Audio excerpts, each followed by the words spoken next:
My King thoughts, brothers and sisters, how are you? So this video is about discouragement. Discouragement is the feeling when you step on a scale after you feel like you've been putting in so much time working out and eating right. And you expect the numbers to be one thing and it's another.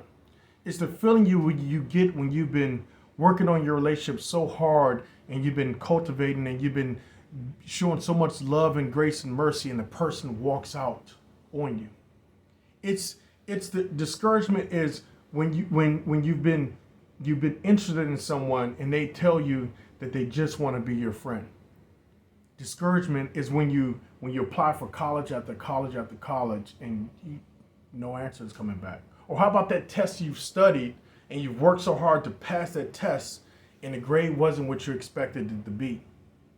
That's discouragement. Or how about that medical test that comes back and it says cancer? That's discouragement. It's the feeling your spouse says, I love you, but I'm not in love with you. It's like walking out to a mailbox and finding another shutoff notice. That's discouragement. The word discouragement is defined as feeling of losing hope or losing confidence, of losing courage. You get discouraged. You had courage and strength, and now it's slipping away, and you're not sure how much longer you can keep going. You're not even sure what direction you're heading in. You started feeling defeated. Discouragement is not just an object or something that you can point to. It's not something that has weight or mass, yet it holds you down. It holds you back. It makes you feel that, what are you here for? And at some point or another, pretty much on a regular basis, we're all forced to deal with some kind of discouragement or disappointment when it happens, or the ways things are going to look like. We feel discouraged because it wasn't what we thought it should be. That relationship that you really put so much work into, and the expectations, it ends up being something different. It's not the life that you thought would happen. You discourages, you're dealing with one thing and one thing and another thing starts to happen. Like you're dealing with one kid and then another thing with another kid comes. You start finally figuring out in one part of your marriage, and now another part of your marriage is struggling. You get discouraged. You feel like you're taking steps forward, but yet you're taking few steps backwards. It's just one thing after another after another. That's what discouraged. That's how discouraged works. The longer you're in it, it turns to days, it turns to years, more years. That's discouragement. And that is the weapon that Satan uses against us. You feel like a little bit too much. You just feel like it's just too much. No good is ever going to happen to you. And that's where fighting discouragement, we need to start fighting it, because we're not just good at, here's the problem.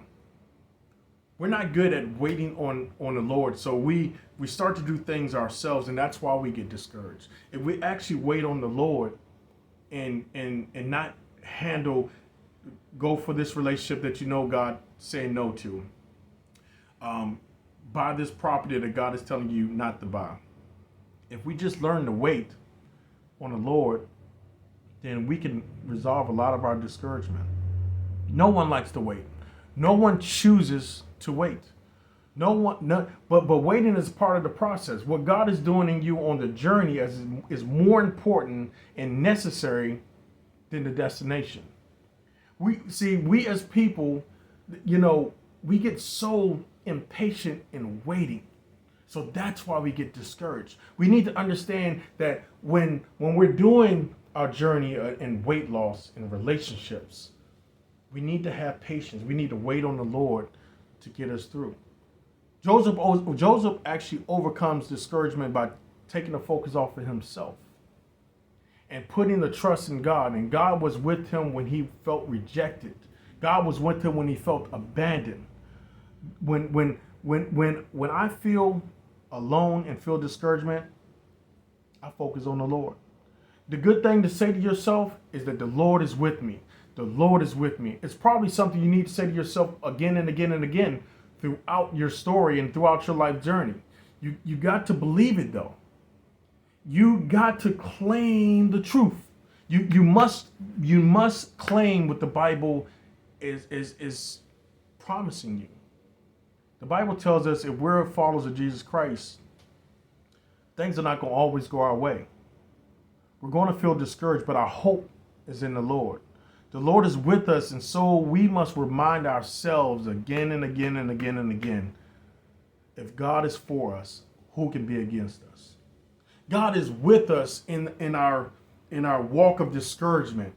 There's so many things that discourages us, and we have to understand that with God we must keep our focus so we can understand that this smoke screen of discouragement is temporary. It's never permanent. But discourage is designed to keep us from reading the Word of God, keep us from the relationship God is telling you to go back to or fix or cultivate. It's discouragement keeps you from opening your eyes to the blessing that God truly has for you and actually putting away your expectations. Because what you expected things to be for your life is not quite what God has for you. So we get discouraged because we wanted our marriage to look this way, but God is saying, no, I'm going to take you on this journey, because this journey right here will build you, it will heal you, it would glorify me and not necessarily make you happy, but at the end result, you will be blessed. So sometimes we pick our spouses and our loved ones and our relationships based off of worldly things and things that we want from the world. But God is telling you that is not his expectations. So you might get discouraged. The guy that you fell in love with ain't the guy I want you to fall in love with. The woman that you fell in love with, the woman that you chose, is not the woman God is going to choose for you. So you will get discouraged. Or maybe your weight loss journey, you wanted to lose 100 pounds, but God is telling you, we're going to get there, but today it's going to be 50 pounds. I want to work more on the person that's on the inside of you instead of the outside of you. So don't get discouraged. Encouragement while being discouraged is knowing that God is with us and he hears our prayers and he understands our struggles. He understands our disappointments when our expectations is different than his expectations. Sometimes life has these journeys of these up and down roller coasters. I always like to contribute life to playing chess. When you make a move, there's another move that needs to be made because whoever your opponent is has maybe blocked you in, or your opponent may have taken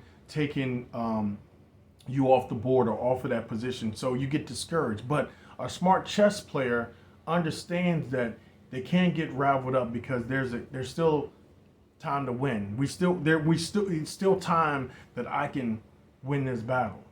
And so you have to understand that the battle's already won for you. Don't get discouraged.